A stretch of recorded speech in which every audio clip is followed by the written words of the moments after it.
This is a film about AI companies moving fast and breaking things, as so many tech CEOs like to say, and what that looks like when those things that they're perfectly comfortable breaking are our children, our families, our sense of innocence in society. It centers on a young girl named Sofia after school catching up with a friend on a call. They're sharing music, they're sharing goals, their day. And for Sofia, she's completely aware of who her friend is. But for the audience watching, it takes most of the film to realize that something is not quite right. Something that at first glance feels very familiar, almost nostalgic, very safe, and slowly realizing that it's not. This project is actually a follow-up to a short film that I released in 2023 called Falling Forward into an Unknown and Dangerous Future. That short film had a world premiere at the Santa Barbara International Film Festival. It was an amazing experience, and this short film actually grew out of Q&A sessions while screening Falling Forward.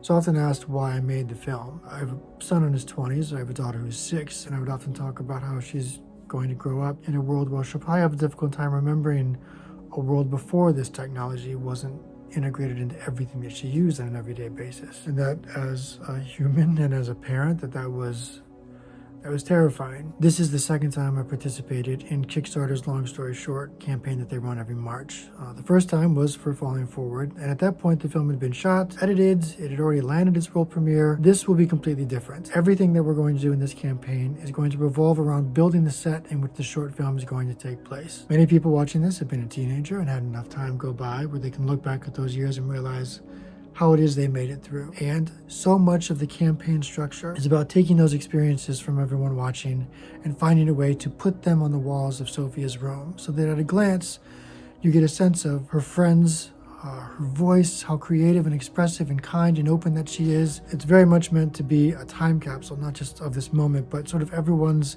experience of being that age and trying to find your place in this world. There's a lot of really wonderful ways to share something that ends up within the walls of the room in the film itself. Yeah, there's letters, photographs, books, and film recommendations that can end up on the shelves of Sofia's room. Right now we're in the pre-production stage. We're going to be filming in April. It's coming up very quickly. Because it is a one location, one actor short film, it should be very quick in the editing post-production process, which we'll be sharing updates from that as well. But everything on this campaign right now is focused on filling out what you see in the frame. One of my favorite things to do is set building. A lot of my work involves stop motion films. One of my favorite aspects of stop motion films is building out the sets. This is going to be one of the biggest set builds I've done. It's just going to be a back main wall and 2 half walls, but still it's going to be one of the biggest set pieces that I've done. I can't wait to explore all of the details and bringing it to life and making it feel very much like a character in and of itself. I think it's going to be a really exciting process to document and to share with everybody involved in this campaign. So thank you so much for watching this. This is an immensely important subject, I think, to be discussing, and I hope you'll consider being a part of this film. Thank you.